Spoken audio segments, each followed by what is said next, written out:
ఓం నమో నారాయణ. శ్రీ వెంకటాద్రి వైభవం. రెండవ కొండ కథ.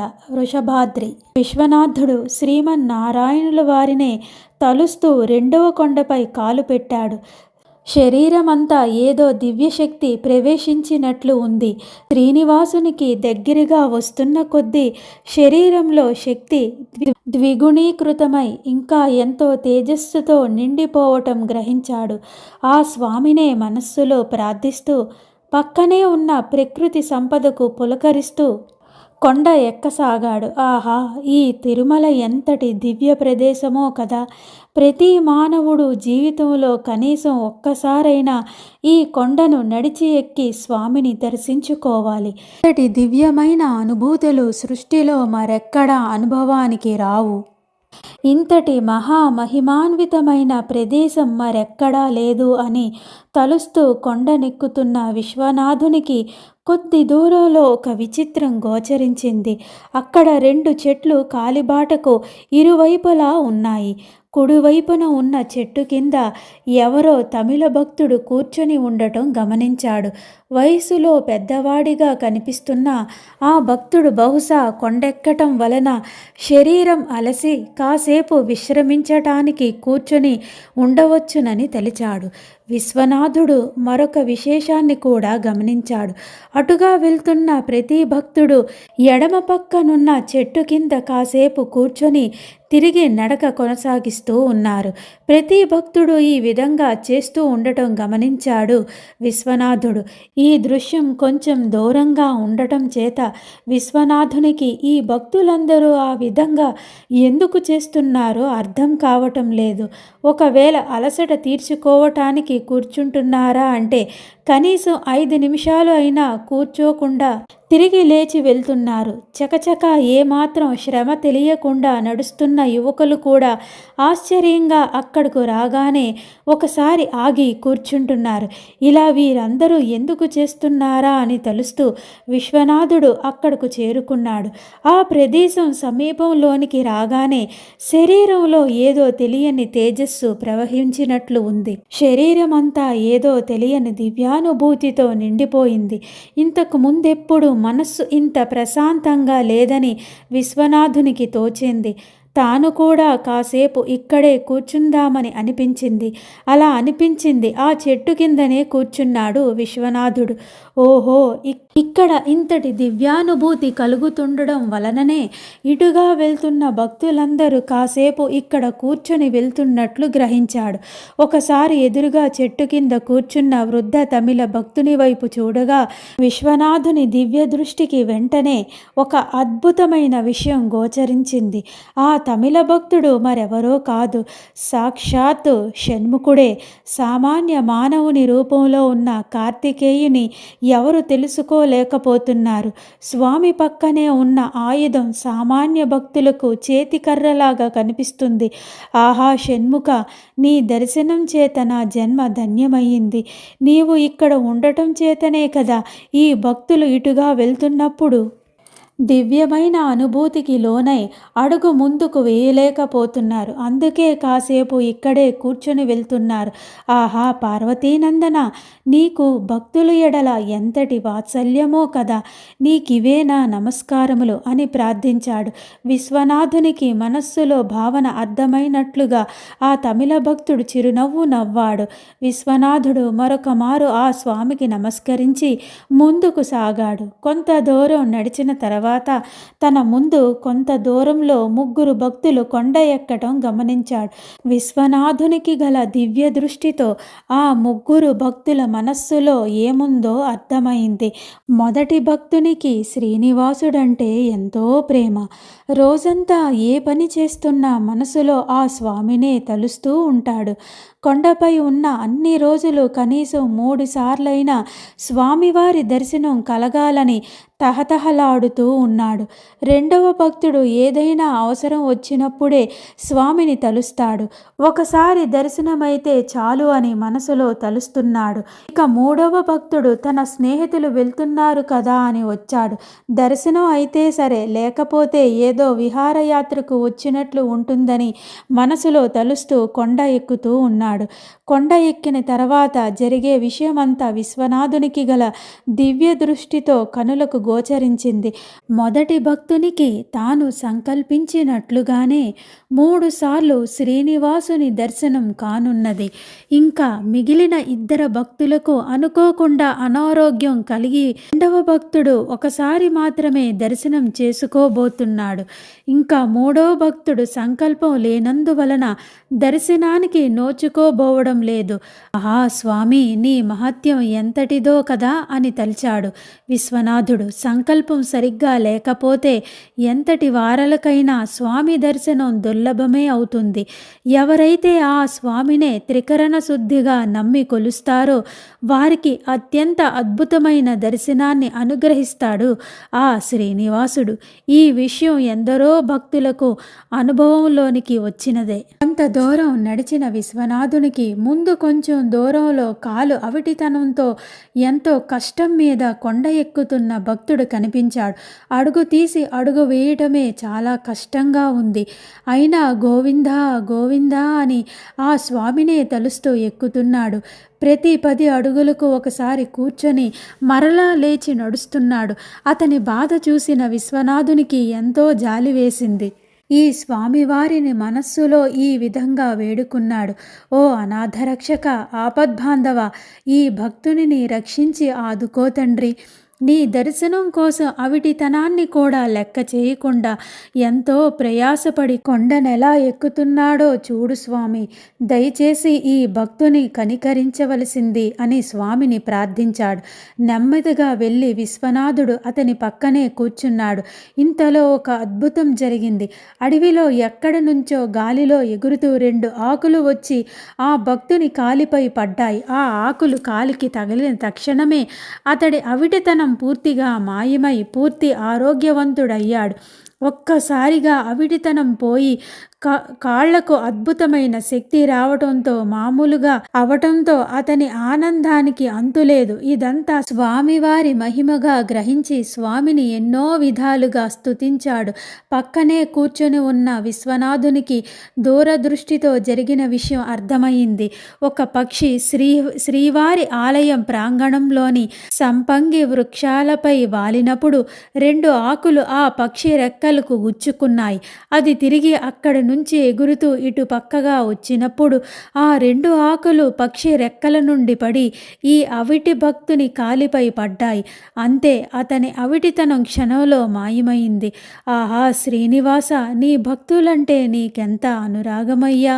విశ్వనాథుడు ఆ స్వామి లీలలనే తలుచుకుంటూ కొండ ఎక్కడం ప్రారంభించాడు.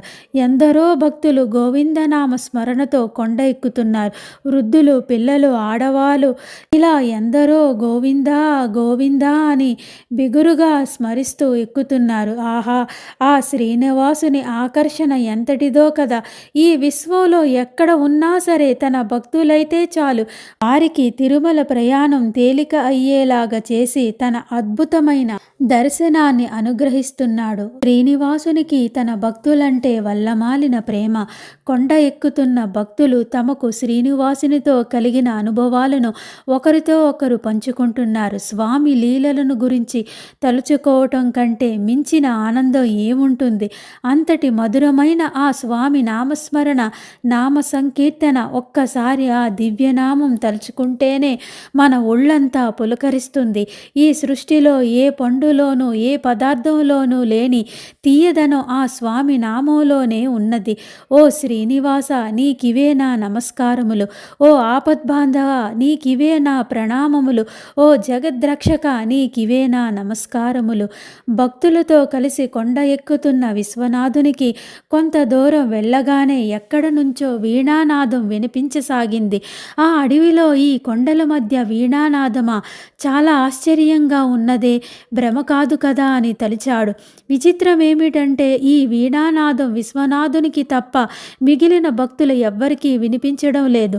వారందరూ తమ దారిన తాము కొండ ఎక్కుతూ వెళ్తున్నారు. విశ్వనాథుడు ఒక్కనికే ఆ అద్భుత వీణానాదం వినిపిస్తుంది.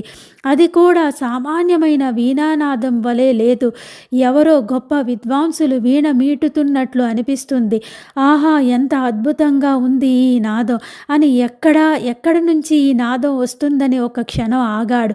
ఏ దిక్కు నుంచి వస్తుందా అని తదేక ధ్యాసతో పరికించగా ఆ నాదం అడవిలో నుంచి వస్తున్నట్లుగా గ్రహించాడు. ఈ అడవిలో వీణ మీటుతున్నదెవరో తప్పక చూడాలని తలిచి అటువైపుగా నడక ప్రారంభించాడు. వీణానాదం ధ్వనిని అనుసరిస్తూ నడవసాగాడు. కాలిలో ముళ్ళు గుచ్చుకుంటున్నాయి. అడ్డు వచ్చిన మొక్కలను పక్కకు జరుపుకుంటూ ఆ నాదం వస్తున్న దిక్కుకు నడవసాగాడు. ఆశ్చర్యంగా ఉంది. వీణానాదం ఏమిటి, ఇంత దూరం వినిపించడం ఏమిటి అని తలుస్తూ నడుస్తూ విశ్వనాథునికి కొద్ది దూరంలో కనబడిన దృశ్యం చూసి నోట మాట రాలేదు. అక్కడ సాక్షాత్తు సృష్టికర్త అయిన చతుర్ముఖ బ్రహ్మ, సకల విద్యలకు అధిదేవత అయిన సరస్వతీమాత దర్శనమిచ్చారు. బ్రహ్మదేవునికి ఎదురుగా కూర్చొని సరస్వతీదేవి ఎంతో శ్రావ్యంగా వీణ మీటుతుంది. ఆహా, ఎంత అద్భుతమైన దృశ్యం! ఆ దృశ్యం చూసిన విశ్వనాథునికి ఎంతో ఆనందం కలిగింది. అడుగు ముందుకు వేస్తే వారి ఏకాంతం భగ్నం చేసినట్లు అవుతుందేమోనని ఏమాత్రం కదలకుండా అక్కడే నిల్చున్నాడు. కాళ్లలో ముళ్ళు గుచ్చుకుంటున్నాయి. అయినా ఆ అద్భుతమైన దివ్య వీణానాదానికి ఏ నొప్పి తెలియటం లేదు. ఇంతలో బ్రహ్మదేవుడు విశ్వనాథుని వైపు తిరిగి, ఇక్కడకు రా నాయనా అని పిలిచాడు. అప్పుడు విశ్వనాథుడు ఆ దివ్య దంపతుల వద్దకు చేరి నమస్కరించి ఇలా అన్నాడు.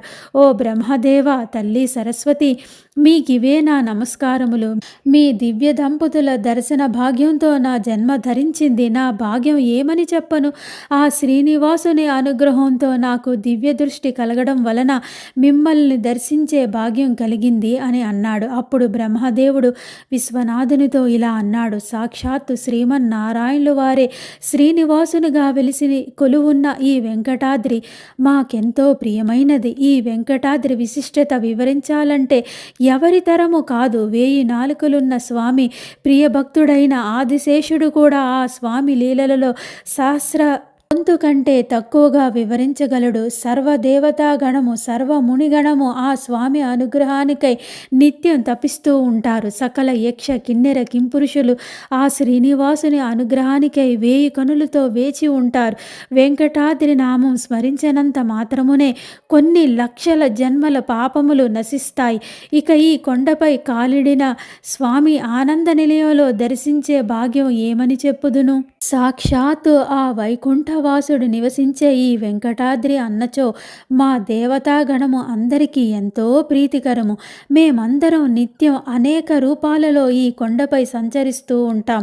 ఈ కొండపై గల అద్భుత ఉద్యానవనాలలో విహరించటం అంటే మాకెంతో ఇష్టం. ఈ భూమండలంలో కేవలం తిరుమల కొండపైనే సృష్టిలో గల అన్ని రకముల పువ్వుల మొక్కలను చూడవచ్చు. అంతేకాదు, కేవలం దేవలోకంలో మాత్రమే ఉండే పూల మొక్కలు సైతం ఇక్కడ వెంకటాద్రిపై కనిపిస్తాయి. కాబట్టే ఈ తిరుమల దివ్యక్షేత్రం అంటే మా అందరికీ ఎంతో ప్రియం. మరొక విశేషం ఏమిటంటే ప్రతి పౌర్ణమి రాత్రి మేమందరం ఇలా ఈ కొండపై దివ్య రూపాలలో విహరిస్తూ ఏదో ఒక ప్రదేశంలో కాసేపు విశ్రమిస్తాం. అప్పుడు సరస్వతి తన మనోజ్ఞ వీణానాదంతో శ్రీమన్నారాయణుల వారిని స్తుతిస్తుంటే నేను కూడా విని ఆనందిస్తాను. మా ఇరువురికి ఇంతకు మించిన ఆనందం మరొకటి లేదు. నీ పూర్వజన్మ సుకృతం కొద్దీ శ్రీమన్నారాయణులు వారు అనుగ్రహం చేతను ఈ విషయం నీకు తెలిసింది అని అన్నారు. అప్పుడు విశ్వనాథుడు వారిద్దరికి నమస్కరించి ఇలా అన్నాడు. ఓ దివ్య దంపతులారా, మీకివే నా నమస్కారములు. మిమ్ములను ఈ విధంగా దర్శించిన నా భాగ్యం ఏమని చెప్పదను? సామాన్య మానవులు ఎవ్వరికీ తెలియని విశేషము నాకు తెలిసింది కదా. ఇదంతా నా పూర్వజన్మ భాగ్యం, ఆ శ్రీనివాసుని అనుగ్రహము తప్ప మరొకటి కాదు అని వారిద్దరికీ పరిపరి విధాల స్తుతించి వారి వద్ద సెలవు తీసుకొని తిరిగి కాలిబాటకు చేరి కొండనెక్కటం కొనసాగించాడు. ఆ దివ్యానుభూతిని మరలా గుర్తు తెచ్చుకుంటూ ఎంతో ఆనందంతో కొండ ఎక్కడం ప్రారంభించాడు.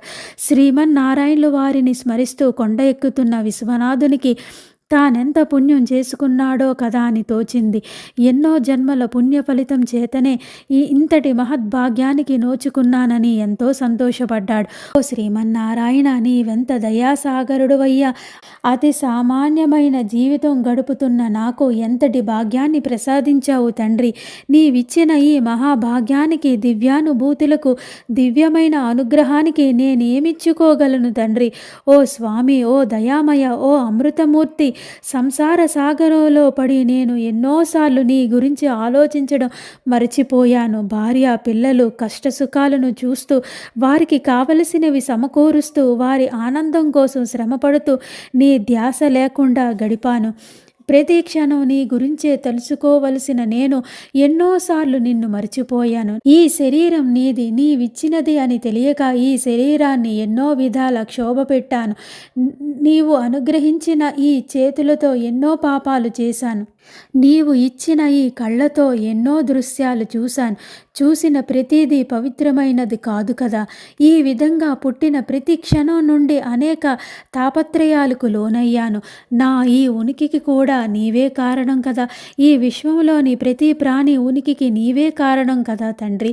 అంతటి పరబ్రహ్మమూర్తివైన నిన్ను మర్చిపోవటం కంటే మించిన పాపం ఏముంటుంది స్వామి? అయినా కూడా ఎంతో దయామూర్తివైన నీవు నన్ను అనుక్షణం కంటికి రెప్పవలే కాపాడుతూ ఉన్నావు.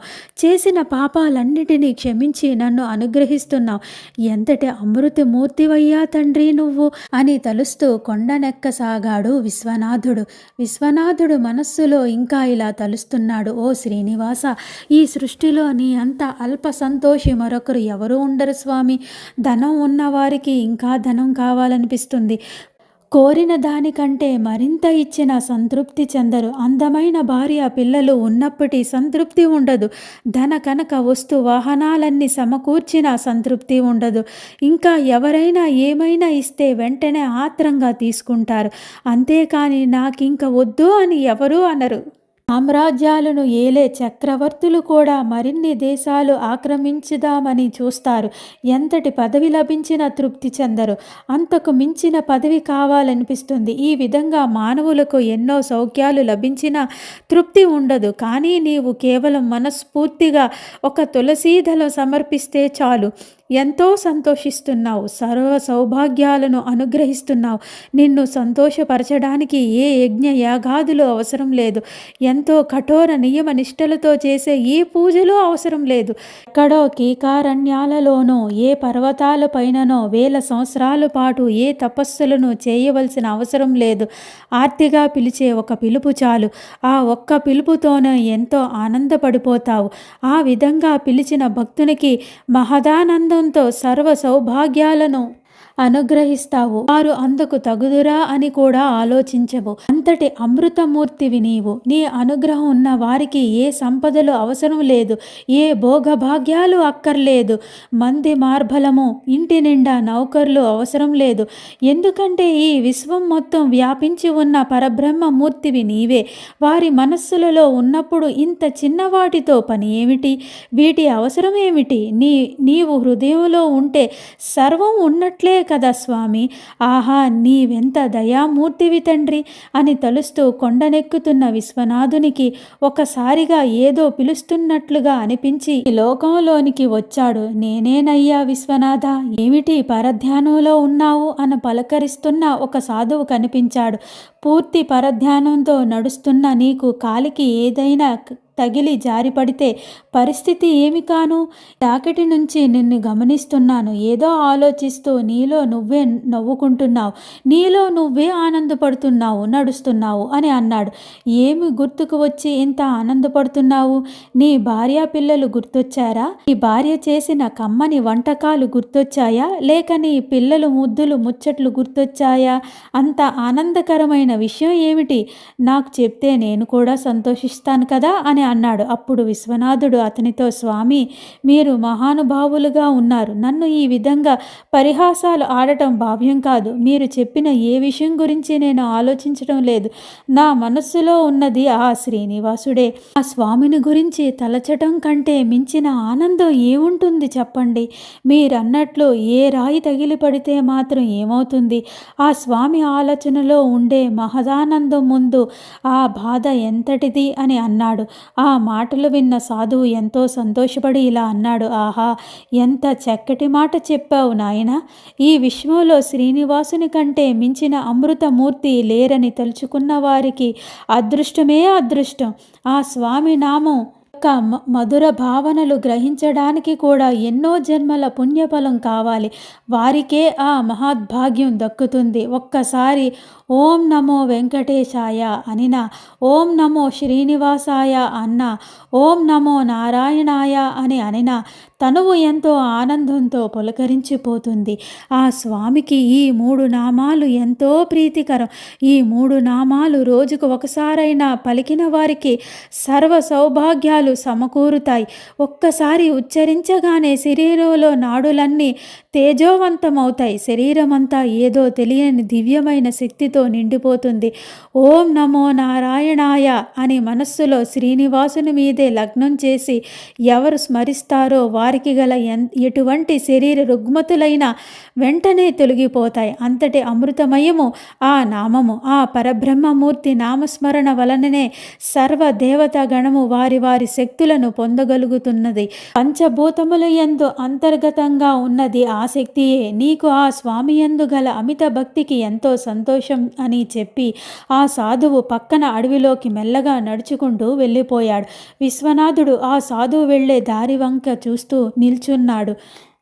కొంత దూరం తర్వాత చెట్ల మధ్య సాధువు కనుమరుగయ్యాడు. ఆహా, ఎవరీ సాధువు? ఇంత తేజస్సుతో ఉన్నాడు. ఈ తిరుమల కొండపై ఎవరో సాధు పొంగవులు మహాయోగులు తిరుగుతూ ఉంటారని విన్నాను. ఈ యోగి కూడా ఎవరో ఒకరే అని ఆలోచిస్తూ ఉండగా ఆ శ్రీనివాసుని అనుగ్రహం వలన విశ్వనాథుని మనస్సులో ఆ సాధువు ఎవరో ఒకసారి బోధపడింది. అతడు సామాన్య సాధువు కాదు, సాక్షాత్తు సప్త ఋషులలో ఒకరైన భరద్వాజ్ మహర్షి. ఆహా, అంతటి మహా తపస్సాలి దర్శన భాగ్యం కలిగిన తానెంతో అదృష్టవంతుడునో కదా అని తలుస్తూ కొండనెక్కసాగాడు. నక్షత్రాలలో చంద్రుడు, వర్ణములలో బ్రాహ్మణుడు, పక్షులలో గరుత్మంతుడు, శరములలో మేరువు, పర్వతములలో హిమాలయము, నదులలో గంగా, ఏనుగులలో ఐరావతము, మహర్షులలో భృగువు, సేనలలో కుమారస్వామి, అశ్వములలో ఉచ్చైశ్రవము, మునులలో వ్యాసుడు, వృక్షములో అశ్వత్థ వృక్షము, ఇంద్రియములలో మనస్సు, ధేనువులలో కామధేనువు, ఆభరణములలో చూడామణి, పతివ్రతలలో అరుంధతి, దేవఋషులలో నారదుడు ఎలా శ్రేష్టమో కలియుగములో శ్రీనివాసుని నామస్మరణకు మించిన శ్రేష్టమైనది మరొకటి లేదు. విశ్వనాథుడు చుట్టూ ఉన్న ప్రకృతిని చూసి కొండనెక్కసాగాడు. సాక్షాత్తు శ్రీమన్నారాయణుడే కొలువున్న ఈ కొండపై అణువణువు ఆ స్వామి తేజస్సు నిండి మెరిసిపోతూ ఉన్నాయి. విశ్వనాథుడు తనకు ముందు కొద్ది దూరంలో నడుస్తూ ఉన్న 2 భక్తులను గమనించాడు. వారిలో ఒకరు శరీరమంతా కుష్టి వ్యాధితో బాధపడుతూ ఉన్నాడు. రెండోవాడు ముఖమంతా ఏదో వింత వ్యాధి సోకి చర్మమంతా మచ్చలతో నిండి ఉంది. ఆ 2 అడుగులో అడుగు వేసుకుంటూ నెమ్మదిగా నడుస్తున్నారు. పక్కన వెళ్తున్న భక్తులలో కొందరు వీరి పక్క నుంచి నడవడానికి కూడా భయపడిపోతూ ఉన్నారు. అంతగా ఉన్నది వీరి పరిస్థితి. వారిని చూసిన విశ్వనాథునికి ఎంతో బాధ కలిగింది. ఓ శ్రీనివాస, శ్రీమన్నారాయణ, శరణన్న వారిని తక్షణమే రక్షించే అనాథరక్షక, ఎంతో శరీర కష్టంతో అనారోగ్యంతో నీ దర్శనానికే వస్తున్న ఈ భక్తులిద్దరిని నీవే రక్షింపవలసింది అని మనసులో ప్రార్థించాడు. ఇంతలో కోతుల గుంపులో ఒకటి పక్కన చెట్లుపై ఏదో శబ్దం చేస్తూ దూకుతూ వెళ్ళాయి. ఆ శబ్దానికి ఆ భక్తులిద్దరూ భయపడ్డారు. ఏ కోతి తమ మీదకు వచ్చి పడుతుందేమోనని ఆందోళన చెందారు. కిచకిచలాడుతూ ఎంతో పెద్ద శబ్దంతో చెట్టు కొమ్మలు ఊగిపోతూ ఉంటే ఒక చెట్టుపై నుంచి ఒక పాము వీరిద్దరి ఎదురుగా పడింది. ఒక్కసారిగా జరిగిన ఆ పరిణామం ఎంతో వారికి పై ప్రాణాలు పైనే పోయినట్లు అనిపించింది. వెంటనే కళ్ళు మూసుకొని శ్రీనివాసుని మనసులో ప్రార్థించారు. అంతే ఆ పాము నెమ్మదిగా పక్కనున్న పొదల్లోకి వెళ్ళిపోయింది. దూరం నుంచి ఇదంతా గమనించిన విశ్వనాథుడు ఒడివడిగా వారి వద్దకు వచ్చి కాసేపు కూర్చోమని చెప్పాడు. తాను కూడా వారి పక్కనే కూర్చున్నాడు. విశ్వనాథునికి ఒక్కసారిగా వారి పూర్వజన్మ కనుల ముందు కనబడింది. కుష్టి వ్యాధితో బాధపడుతున్న భక్తుని పేరు రామశర్మ. ఇతడు కిందటి జన్మలో సుబ్బయ్య శెట్టి అనే వైశ్యునిగా జన్మించి ఎంతో సంపన్న కుటుంబంలో జన్మించిన సుబ్బయ్య శెట్టి తన తండ్రి వ్యాపారాలను మరింత వృద్ధి చేశాడు. తండ్రికి శ్రీమన్నారాయణుల వారిపై గల భక్తి తనకు కూడా కొంచెం వంట పట్టింది. ఆ ఊరిలో ఒక అన్నదాన సత్రం కట్టించాడు. ఊరి పాఠశాలను అభివృద్ధి చేశాడు. ఇవన్నీ బాగానే ఉన్నప్పటికీ తన దగ్గర పనిచేసే వారిని మాత్రం చాలా హీనంగా చూసేవాడు. రోజు ఉదయమే గంట సేపు పూజ చేసి దుకాణానికి వచ్చేవాడు. తాను వచ్చినప్పటికల్లా దుకాణంలో పనిచేసే వారందరూ వచ్చి ఉండాలి. ఒక్క నిమిషమైన ఆలస్యమైన ఆ రోజు వారికి జీతం తగ్గించేసేవాడు. వారంటే ఏమాత్రం కనికరం లేకుండా ఉండేవాడు. దుకాణంలో గుమస్తాలు, బస్తాలు మోసే కూలివారు వేరే గత్యంతరం లేక బ్రతుకు తెరువు కోసం ఉద్యోగం చేస్తున్నారు తప్ప ఏమాత్రం సంతోషంగా ఉండేవారు కాదు. ఇదిలా ఉండగా ఒకసారి ఆ దుకాణంలో పనిచేస్తున్న ఒకరికి విపరీతమైన అనారోగ్యం కలిగింది. అనారోగ్యం వలన ఆ రోజు దుకాణానికి రాలేనని, సెలవు ఇమ్మని, వైద్యానికి 10 రూపాయలు కావాలని భార్య ద్వారా కబురు పంపితే 1 రూపాయి కూడా ఇచ్చేది లేదని ఆమెను కసిరి పంపాడు. ఆమె ఎంతో బాధపడుతూ తిరిగి ఇంటికి వెళ్ళింది.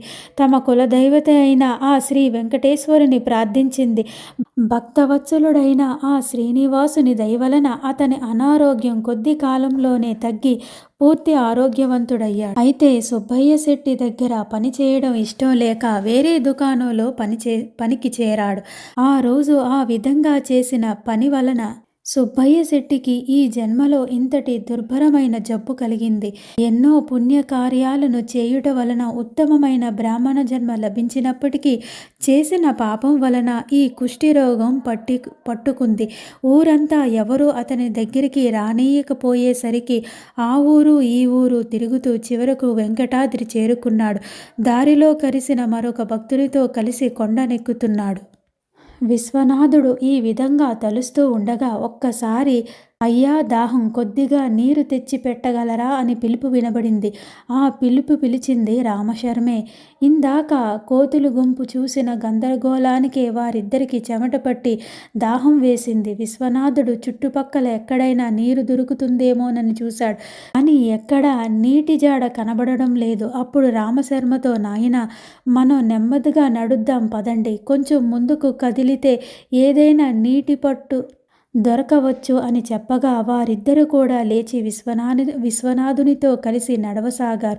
శ్రీనివాసుని దయతో కొంచెం దూరం నడవగానే వారికి కాలిబాటలో పక్కగా ఒక కొలను కనిపించింది. వీరు ముగ్గురు ఆ కొలను దగ్గరకు చేరారు. రామశర్మ కొలను గట్టు దగ్గర నుంచుని వంగి దోసిలిలోనికి నీరు తీసుకోబోయాడు. అంతే, ఒక్కసారిగా కాలు జారి కొలనలో పడిపోయాడు.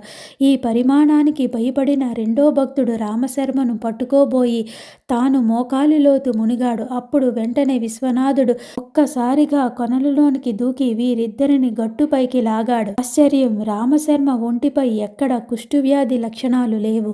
పూర్తి ఆరోగ్యవంతుడిగా కనపడ్డాడు. ఆహా, ఏమి ఈ జల ప్రభావం అని విశ్వనాథుడు తలుస్తుండగా ముఖంపై వికృత మచ్చలతో బాధపడుతున్న భక్తుని ముఖం కూడా ఆ మచ్చలన్నీ పోయి ఎంతో అందంగా తయారయ్యాడు.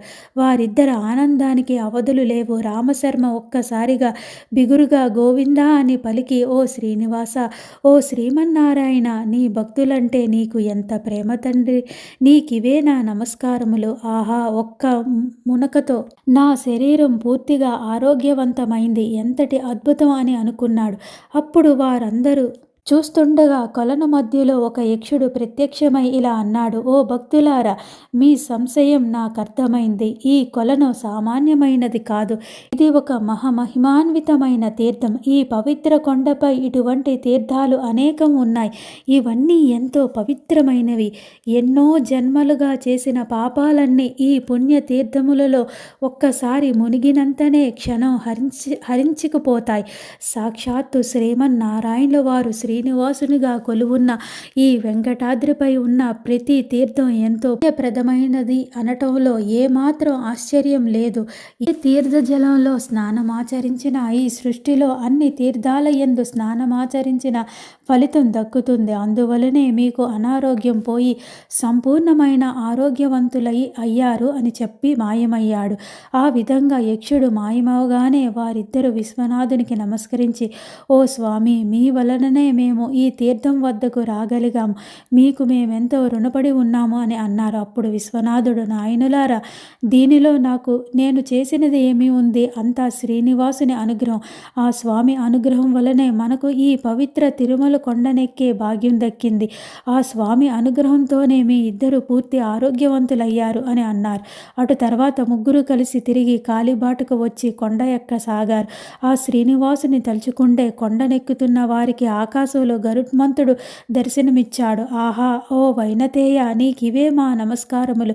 స్వామి ఆజ్ఞ కోసం సర్వవేళలా వేచి ఉండే ప్రథమ భక్తునివి, స్వామికి ఎంతో ఆప్తునివి. అంటే నీ దర్శనం మాకెంతో ఆనందం కలిగింది. వేద స్వరూపుడువైన నీకివే మా నమస్కారములు. వేగానికి సంకేతమైన నీవు ఎల్లప్పుడూ స్వామి సేవలో తరిస్తున్నావు. నీ వంటి భక్తుని దర్శించిన మేమెంతటి అదృష్టవంతులమని చెప్పుదుము అని గరుత్మంతులు వారికి నమస్కరించి కొండనెక్కసాగారు. ప్రకృతి ఎంతో రమణీయంగా ఉంది. కాలిబాటలో ఇరువైపులు గల చెట్లుపైన కోయిలలు కుహుకుహు రాగాలు, చిలుకలు తీయటి పలుకులు, ఎంతో ఆనందంగా నృత్యమాడుతున్న నెమళ్ళు, చెంగున ఎగురుతున్న లేడిపిల్లలు, పొదల మాటల నుంచి చూస్తున్న కుందేళ్లు, అటూ ఇటూ ఎగురుతూ మధ్యలో ఏదో ఆలోచిస్తున్నట్లు కాసేపు ఆగి మళ్ళీ పరిగెడుతున్న ఉడతలు ఎంతో రమణీయంగా ఉన్న ఈ ప్రకృతి సౌందర్యాన్ని ఆస్వాదిస్తూ భక్తులందరూ రెండో కొండనెక్కడం పూర్తి చేశారు. శ్రీనివాసునికి, ఆదిశేషునికి నమస్కరించి మూడవ కొండపై కాలు పెట్టారు. శ్రియః కాంతాయ కళ్యాణ నిధయేర్ధినాం శ్రీవేంకట నివాసాయ శ్రీనివాసాయ మంగళం. జై శ్రీమన్నారాయణ. జై గోవింద.